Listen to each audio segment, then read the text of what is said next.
Ton bilan du mardi 20 août. Donc calendrier économique, il y a pas grand-chose. On est la veille du FOMC. Donc là, ici, pareil, pas grand-chose. Earning, pas grand-chose non plus. Donc la clé ici, c'est d'être précis sur ce que je souhaite voir se produire avant d'exécuter. Si ça ne se produit pas, je ne fais rien. Une fois que ça se produit, j'exécute. Donc ça va vraiment devenir un truc que je vais essayer de travailler. Donc là, en termes de trappe, il n'y a pas vraiment de trappe. Non, là, j'ai pas d'erreur. Donc là, par exemple, ici le matin, quelque chose que je vais illustrer sur le DAX et le FTSE. En fait, par exemple, ici, voilà, un des premiers trucs que je veux voir, c'est quand on est dans un range de RB50 qui devient support. Donc ça, voilà. Ici, par exemple, quand on a ce break-là, avant même que j'ai vu ce qui se passe après, je dois déjà me dire, je veux voir le prix revenir sur cette zone, repartir à la hausse. Donc là, par exemple, je vois plus déjà commencer à acheter ici, parce que c'est ça que je veux voir. Le prix revient, il y a une réaction des acheteurs et c'est ici où il faut pas se perturber parce que cette bougie n'invalide pas cette thèse, en fait. Même au pire des cas, bon, si ça invalide, je vends ici, mais ici, bah, je dois racheter parce que voilà, là maintenant c'est confirmé et maintenant quand on va arriver ici, je m'attends à un break direct et un retest, la même chose. Donc voilà, donc à partir d'ici, je pourrais me dire qu'on a breaké. Voilà et là, finalement, on se met à stagner. Donc là, jusque-là, pas de problème, ma thèse continue. Là, par contre, maintenant, il y a eu un changement. On essaie de monter une fois et on a fait un plus bas. Donc là, maintenant, il y a un changement, mais ça peut maintenant, je m'attends à quoi? Je m'attends maintenant à ce qu'on revienne ici et qu'on ait un nouveau en rebond ou alors si on réintègre, qu'on parte en baisse, voilà. Là, hop, on réintègre. Donc maintenant, je m'attends plutôt à ce que, voilà, cette zone-ci, le RH50 devienne résistance pour vendre, en fait, voilà. Là, ici, je ne fais rien, je ne fais rien. Là, le RH50 devient résistance et là, je vends, en fait. C'est vraiment un truc assez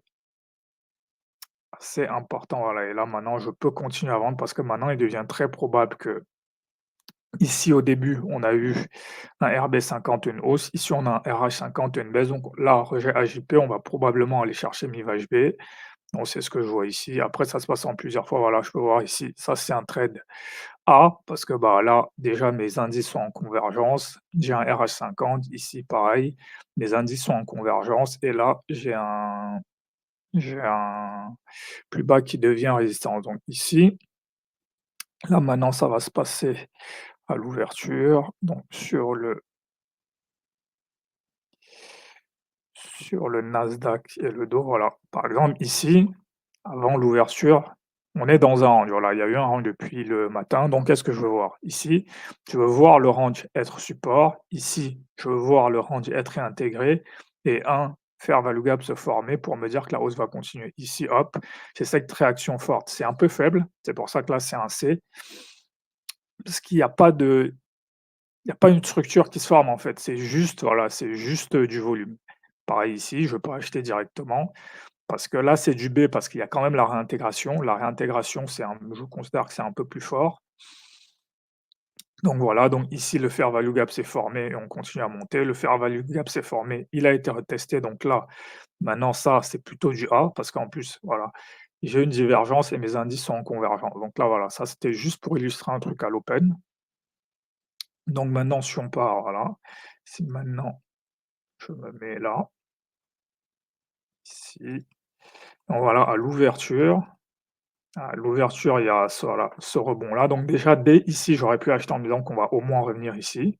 Donc quand on va arriver ici, je m'attends à 2 choses, soit qu'on break, on vienne retester, on reparte à la hausse, ou alors il y a un reversal avec un réintégration AJP qui dira que là, maintenant, on va partir à la baisse. Donc ici, je vends parce que ça, c'est ce à quoi je m'attendais pour vendre.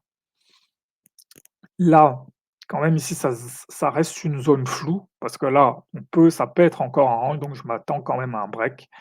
Là, maintenant, on a breaké, donc là, le break est assez fort, je peux vendre. Mais là, pareil, ça reste, ici, c'est du B parce que voilà, ça, c'est quand même un signal assez clair.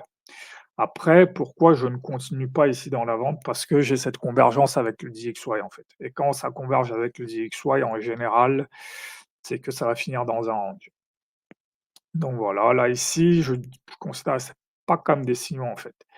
Ici, est-ce que j'ai un reversal? Est-ce que j'ai un reversal ici à 17:45?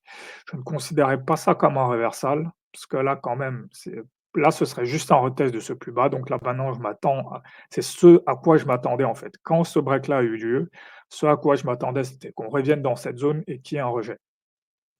Donc voilà, donc à partir d'ici, je vends parce que c'est ça à quoi je m'attendais pour avoir la seconde leg.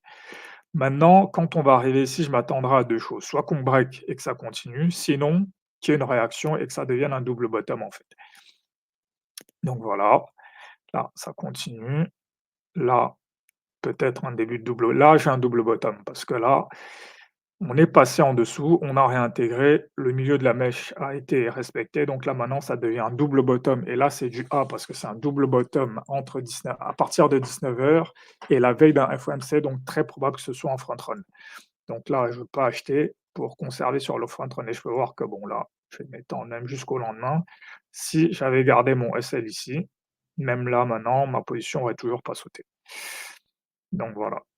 Donc vraiment développer cette notion de voilà, qu'est-ce que je m'attends à voir? Qu'est-ce que je veux voir? Donc là, maintenant, si je regarde les autres, le voilà, le dos est plutôt pas clair. J'avoue qu'ici, il y a quand même une phase où j'aurais pu vendre. Voilà, sur cette phase-là, j'aurais pu vendre.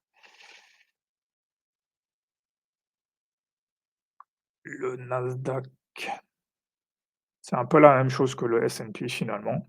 Voilà, on est un peu dans la bon là, la dynamique de hausse reste intacte, il y a pas de mivage B qui a été perdu.